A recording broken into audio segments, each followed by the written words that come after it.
तो बच्चों क्या आप सच में एक रियलिटी चेक चाहते हो, अगले 40 डेज में 950 प्लस तक का स्कोर अचीव करना चाहते हो, कोई बहाना नहीं देना चाहते हो, तो ही इस वीडियो को बच्चों देखना। अगले 9 मिनट डिसाइड करेंगे कि आप कहां किस पोजीशन में इस बार सीयूटी 2026 का स्कोर अचीव कर रहे होगे। आप जो चाहोगे वो होगा, आप किस थॉट प्रोसेस से 40 डेज में एंटर कर रहे हो, आप यहाँ पे फाइटर मोड के साथ आगे बढ़ोगे, केवल देख रहे हो, केवल स्पेक्टेटर हो कि जो होगा देखा जाएगा। एक रियलिटी चेक, एक कंप्लीट माइंड चेंजिंग वीडियो ये होने वाली है, तो मेक श्योर करिएगा अगर आप इस बार रिजल्ट लेकर आना चाहते हो, सिलेक्शन लेकर आना चाहते हो, तो इस वीडियो को कंप्लीटली फॉलो करो, क्योंकि ये वीडियो बच्चों आप लोगों को वो चेंज आपके रिजल्ट में इस बार सीयूटी 2026 के एग्जाम में दे रही होगी। बच्चों कहते हैं कि एक सोते हुए इंसान को उठाया जा सकता है, लेकिन एक इंसान जो केवल सोने का दिखावा कर रहा है तो उसको उठाना नामुमकिन है, क्योंकि वो खुद से उठना ही नहीं चाहता है।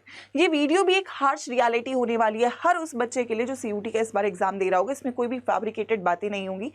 हाँ, लेकिन अगर आप नेक्स्ट 40 डेज में अपने रिजल्ट को श्योर इंप्रूव करना चाहते हो, तभी आप इस वीडियो को यहाँ पे देखिएगा। And I will make sure कि नेक्स्ट 10 मिनट्स में मैं आप सभी लोगों के रिजल्ट को यहाँ से इंप्रूव श्योर करवा रही होंगी। ऐसी 5 बातें मैं आप लोगों को बता रही होंगी, अगर आप इनको फॉलो कर लेते हो बेटा, तो नेक्स्ट 40 डेज में 950 प्लस तक का जो टारगेट आपका सेट है उसको आप अचीव कर पा रहे होगे पहले अटेम्प्ट में नेक्स्ट 40 डेज के अंदर। So it's very important. मैं हमेशा बोलती हूँ कि यार आप किस थॉट प्रोसेस से आगे बढ़ रहे हो, आपका गोल क्या है और गोल को अचीव करने का आपका इंटेंशन क्या है। और इंटेंशन बेटा शुरू होता है मैनिफेस्टेशन के साथ कि आपने सोचा क्या है। आप जितना सोचते हो, जिस चीज के बारे में सोचते हो, वो आप लोगों को मिल रहा होता है। तो मुझे इस वीडियो के कमेंट सेक्शन में पहली बात तो आपका ऑनेस्ट मैनिफेस्टेशन चाहिए कि आपका गोल क्या है। क्या आपका गोल है कि यार 1000 में से मैं 500 नंबर लेकर आ जाऊंगा, मेरा काम चलेगा, या आपका रियल टाइम मैनिफेस्टेशन है कि आप 950 प्लस स्कोर लेकर आना चाहते हो, आप टॉपर बनना चाहते हो, आप अपने सब्जेक्ट को टॉप करना चाहते हो, आप AIRs लेकर आना चाहते हो। If that is the goal, at least you need to think about it. And इसके लिए मुझे सबसे पहले आप लोग के कमेंट्स में ये मैनिफेस्टेशन चाहिए होगा, जो बच्चा नेक्स्ट 40 डेज में इस रिजल्ट के लिए काम करने वाला है। अब देखो, सबसे इंपॉर्टेंट इस चीज को अचीव करने के लिए पहली बात यह है कि आपको ये आइडेंटिफाई होना चाहिए कि आप कितनी, आपकी करंट सिचुएशन क्या है। इसको नजरअंदाज करने से, इसको प्रोक्रेस्टिनेट करने से कभी भी आप लोग यहाँ से मूव ऑन नहीं कर पाओगे और यहाँ से आप इंप्रूव नहीं कर पाओगे। तो पहला स्टेप इन 40 डेज का ये है कि आप ये आइडेंटिफाई करो कि आपकी पोजीशन क्या है।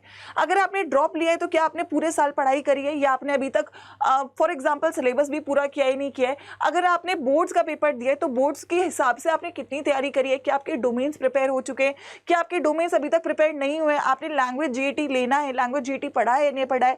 आपको क्लैरिटी पहले तो ये होनी चाहिए कि मेरा कितना % सिलेबस हुआ है। मुझे ऐसा नहीं लगता कि कोई भी बच्चा है जिसका 0% सिलेबस होगा। मुझे लगता है हर बच्चे का एटलीस्ट डोमेन्स तो 50% प्रिपेयर्ड होगा। आप लोगों को पहले ये पता होना चाहिए कि मुझे कितना कवर अप करना है, ताकि उसके अकॉर्डिंग मैं अपने 40 डेज का प्लान बना सकूं। तो पहली चीज सबको क्लियर होनी चाहिए इस वीडियो के साथ यहीं पे कि आपने आइडेंटिफाई कर लिया कि यार मेरे जो प्रॉब्लम सेक्शंस है, मुझे जो करना है वो ये है। अब आप अपने आप से तो बेटा झूठ नहीं बोल सकते, आपको खुद से पता होगा कि आपका फॉर एग्जाम्पल कौन सा डोमेन स्ट्रॉन्ग है, कौन सा डोमेन आपने नहीं पढ़ा है और आप लोगों को पढ़ना क्या है। पहली चीज अगर आपको ये क्लियर है तो अब आप लोगों को बनाना है टारगेट प्लान। देखो, टाइम टेबल तो काम नहीं कर रहा है ना। बहुत टाइम टेबल तुमने बनाए होंगे, बोर्ड्स के लिए भी बनाए होंगे, पिछली बार हो सकता है CUT के लिए बनाए हो, लेकिन रिजल्ट नहीं आए, क्योंकि टाइम टेबल केवल बनाने और लिखने और चिपकाने से रिजल्ट नहीं आता, आपको उसे इंप्लीमेंट करना होता है। अब इंप्लीमेंट नहीं हो रहा है टाइम टेबल, लेकिन इंप्लीमेंट होगा टारगेट प्लान। वो कैसे? जब आपको ये पता है कि आप कितनी क्या सिचुएशन में हो, किस पोजीशन में हो, आपको पता है यार मेरे को फॉर एग्जांपल डोमेन्स में मेरा 50% सिलेबस कंप्लीट है, लेकिन 50% बाकी है। ये भी हो सकता है कि कोई एक सब्जेक्ट अच्छा हो रखा हो, 2 सब्जेक्ट अच्छे ना हो रखे हो। ये भी हो सकता है लैंग्वेज नहीं पढ़ा है, तो आपको क्लियर होना चाहिए मुझे लैंग्वेज पूरा प्रिपेयर करना है, मेरा एक डोमेन पूरा प्रिपेयर करना है, 2 डोमेन आधे आधे हो रखे हैं तो इसका आधा आधा सेक्शन करना है। उसके बाद मुझे पता होना चाहिए कि मेरे को उसके अलावा क्या करना है, बेसिक मिनिमम, अगर मैं CUT के पेपर में अच्छा स्कोर करना चाहता हूं। तो टारगेट प्लान शुड बी कि 40 डेज का डिवीजन क्लियर होना चाहिए आप लोगों को। और सबसे इंपॉर्टेंट कि यार मेरे नए टॉपिक्स और ओल्ड सिलेबस में कितना क्लैरिटी मुझे है। मतलब कि अगर आप लैंग्वेज का पेपर दे रहे हो तो लैंग्वेज आप लोग का प्रिपेयर्ड नहीं है, that is a new topic. अगर आप GAT का पेपर दे रहे हो, GAT प्रिपेयर्ड नहीं है, न्यू टॉपिक। ओल्ड सिलेबस में मैं कितने पानी में हूँ यार, मैंने 3 मेरे PCM आ रहा था तो मेरा फिजिक्स रेडी है, केमिस्ट्री मैथ्स रेडी नहीं है, या हिस्ट्री पॉलिटी ज्योग्राफी अगर आपका है तो मैम मेरा हिस्ट्री रेडी है, ज्योग्राफी पॉलिटी रेडी नहीं है। तो ये क्लैरिटी पहली बात होनी चाहिए, क्योंकि तभी आप लोग 40 डेज का प्लान बना सकते हो कि 40 डेज में मुझे करना क्या है, राइट। अब मुझे उसके बाद जरूरी है कि जब मैंने ये डिसाइड कर लिया कि मेरे पास क्या क्या कमियां हैं, तो 40 डेज में मैं यहाँ पे मई को अगर इंक्लूड ना करूं तो मैं बोल सकती हूँ मार्च के 10 दिन, अगेन बहुत बच्चों के बोर्ड के पेपर है, तो बोर्ड के साथ भी तो आपका एटलीस्ट डोमेन प्रिपेयर हो सकता है। अगर आपका ह्यूमैनिटीज कॉमर्स का पेपर भी है तो यार जो भी पेपर का, जो भी सब्जेक्ट का बोर्ड का पेपर है उसको तो आप रेडी कर सकते हो ना, कम से कम इन 10 दिन को वेस्ट करके बहुत बड़ी गलती हम लोग यहाँ पे कर रहे होंगे। तो यार आपका जो मिनिमम गोल होना चाहिए कि मेरे पास मिनिमम, अगर मैं अप्रैल एंड की बात करूं, अप्रैल एंड तक मेरे पास यार 100% सिलेबस कंप्लीट होना बहुत जरूरी है, प्लस मेरे को कम से कम एक रिवीजन साइकिल करनी है, ठीक है, और मेरे को कम से कम बेटा 100 MCQ पर सब्जेक्ट लगाने हैं। और एक आखिरी चीज जो और एडिशनली करनी है वो कम से कम 5 मिनिमम है, ये इससे बढ़ाए नहीं होंगे, मिनिमम मॉक टेस्ट पर सब्जेक्ट लगाने हैं। मेरे को टारगेट क्लियर है। अब यार जिस बच्चे का जितना बाकी है, फॉर एग्जांपल अगर एक बच्चे का सिलेबस हो रखा है तो फिर वो रिवीजन पे फोकस करेगा, वो फिर 10 दिन में रिवीजन का प्लान बनाएगा, अगले 10 दिन में क्वेश्चन प्रैक्टिस, अगले 10 दिन में टेस्ट सीरीज। लेकिन अगर मेरा फॉर एग्जांपल सिलेबस ही पूरा नहीं है तो आपको 10 से 15 दिन देने पड़ेंगे सिलेबस कंप्लीशन के लिए, अगले 5 दिन में रिवीजन और क्वेश्चन करने और आखिरी के 10 दिन में टेस्ट सीरीज करना है। So this is a generalise plan. आपको ये डिसाइड करना है कि मेरे पास कितना बैकलॉग है, कितना मैंने नहीं करा है, उसके अकॉर्डिंग आपका ये अप्रैल मई का फाइनल डिसाइडर प्लान होगा। और सबसे इंपॉर्टेंट बेटा जो रहेगा वो होगा आखिरी 5 जो आपका 5th प्लान है, that is attack of 10, that is मई के 10 दिन। 11 मई से पेपर शुरू हो रहा है यार। मई के लिए आपको चीजें छोड़नी नहीं है कि मई में मैं सिलेबस पढ़ने वाला हूं। मई में आप लोग का फाइनल रिवीजन होगा, जिसमें आप लोगों की शॉर्ट नोट्स रेडी होनी चाहिए, आपके पास मैराथन क्लासेस होनी चाहिए, आप लोगों के पास आपके जो होता है इंपॉर्टेंट क्वेश्चन का क्वेश्चन बैंक होना चाहिए। और येस डेफिनेटली यहाँ पे आप मिनिमम 3 टेस्ट लगा रहे होगे पर सब्जेक्ट। तो मेनली यहाँ पे 3 टेस्ट पर सब्जेक्ट, रिविजन साइकिल, और आपके पास क्वेश्चंस आपने लगा लिए हैं तो एक क्वेश्चन बैंक होना चाहिए मोस्ट इंपॉर्टेंट क्वेश्चंस का। ये बहुत इंपॉर्टेंट है और ये 10 दिन आपके गेम चेंजर रहेंगे अगर आप मेक श्योर करते हो कि आपने 30 डेज का सही यूटिलाइजेशन किया और लास्ट के 10 दिनों का भी सही यूटिलाइजेशन किया है। अगर आप ये 5 बातों को बेटा इंप्लीमेंट कर दे तो नेक्स्ट 40 डेज में तो डेफिनेटली है कि आप लोग अपने नंबरों को यहाँ पे अचीव कर रहे होगे, अपने रिजल्ट्स को अचीव कर रहे होगे, टॉपर बन रहे होगे, अपना नाम, अपने पेरेंट्स का नाम, अपने टीचर्स का नाम, सबका नाम रोशन कर रहे होगे। लेकिन बहुत जरूरी है कि 40 डेज में आप इसको करो। ये तभी हो सकता है जब आप क्लियर हो कि यार ये 40 डेज में आप पहले से ही गिव अप कर चुके हो, या आप एक एवरेज स्कोर के लिए काम कर रहे हो, या आप एक फाइटर मोड के साथ टॉप स्कोर के लिए, एक हाईएस्ट स्कोर के लिए, एक प्राउड मोमेंट के लिए मेहनत कर रहे हो। यार ये 12th का टाइम वापस नहीं आएगा, इसके बाद आप एक कॉलेज में होगे और वो कॉलेज बहुत इंपॉर्टेंट है आपकी आगे की लाइफ डिसाइड करने के लिए।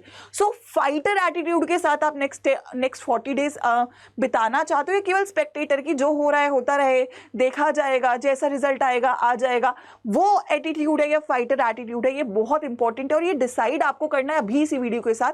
और मुझे इस वीडियो के कमेंट सेक्शन में आपका आंसर चाहिए कि क्या मैनिफेस्टेशन है, क्या आप फाइटर एटीट्यूड के साथ काम कर रहे हो या नहीं कर रहे हो। और अगर आप चाहते हो आपको फाइनल रिवीजन मैराथन्स मिले बोर्ड्स की तरह सीयूटी के लिए भी, तो मुझे इस वीडियो के कमेंट सेक्शन में मैक्सिमम कमेंट्स चाहिए। जितने ज्यादा कमेंट्स होंगे वी विल मेक श्योर कि आपको यहाँ पे फाइनल रिवीजन मैराथन्स सीयूटी 2026 के लिए भी हम लोग करवा रहे होंगे।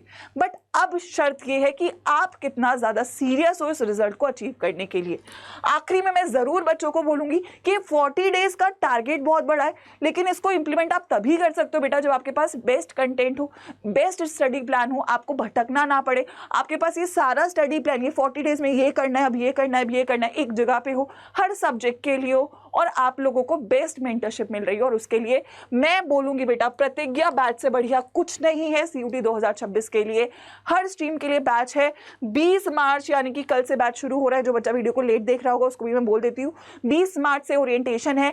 आपकी जो सब्जेक्ट की क्लासेस है आपके बोर्ड के एग्जाम के बाद ही शुरू होगी, तो आप इस चीज का टेंशन मत लो कि मैम बोर्ड मेरा है तो मैं सीयूटी की तैयारी कैसे करूं। आप लोग आराम से बैच को एनरोल करके रख लो, क्योंकि ऑब्वियसली इसके बाद प्रतिज्ञा बैच कभी भी एडमिशन क्लोज हो सकते हैं, तो मेक श्योर करो कि आप इसे एनरोल करके रखो और उसके बाद तैयारी के लिए आप प्रतिज्ञा बैच को फॉलो करो। और यूट्यूब पे मैराथन अगर आप चाहते हो, यूट्यूब की क्योंकि marathon is an add on for the revision of CUT 2026। तो बैच को ज्वाइन करने के लिए कोड यूज करेंगे Y513, इसका स्क्रीनशॉट ले लो। अगर किसी ने अभी तक ज्वाइन नहीं करा है तो मेक श्योर करिए कि जल्द से जल्द आप लोग करियर्स अड्डा ऐप पे जाके, जिसका लिंक भी डिस्क्रिप्शन बॉक्स में दिया गया होगा, करियर्स अड्डा ऐप पे जाइएगा और करियर्स अड्डा ऐप पे आप लोग जो क्रैश कोर्स वाला सेक्शन है, ऑल कोर्सेज में क्रैश कोर्स वाले सेक्शन में जो भी आपका स्ट्रीम है उसका क्रैश कोर्स ओपन करके टाइम से ज्वाइन करें, क्योंकि बहुत जल्दी बेटा ये बैच स्टोर से आउट होने वाला है, क्योंकि इसमें ऑलरेडी मैक्सिमम एडमिशंस हो चुके हैं। तो इस कोड के साथ बैच को ज्वाइन करें, आपको डिस्काउंट भी मिल रहा होगा और आप लोगों को बेस्ट रिजल्ट भी मिल रहे होंगे। आपका क्या थॉट प्रोसेस है, आपका क्या एटीट्यूड है और क्या आप लोग अगले 40 डेज में गेम को चेंज करना चाहते हैं, मुझे कमेंट में जरूर लिख के जाना। And therefore we will also make sure कि आप लोग की मैराथन्स को यूट्यूब पे लेकर आए, लेकिन उसके लिए शुरुआत होनी चाहिए प्रतिज्ञा बैच से। प्रतिज्ञा बैच में आप लोगों की पढ़ाई यहाँ पे हो रही होगी पूरी तरीके से सुनिश्चित, ताकि आप मैक्सिमम स्कोर को लेकर आ सको।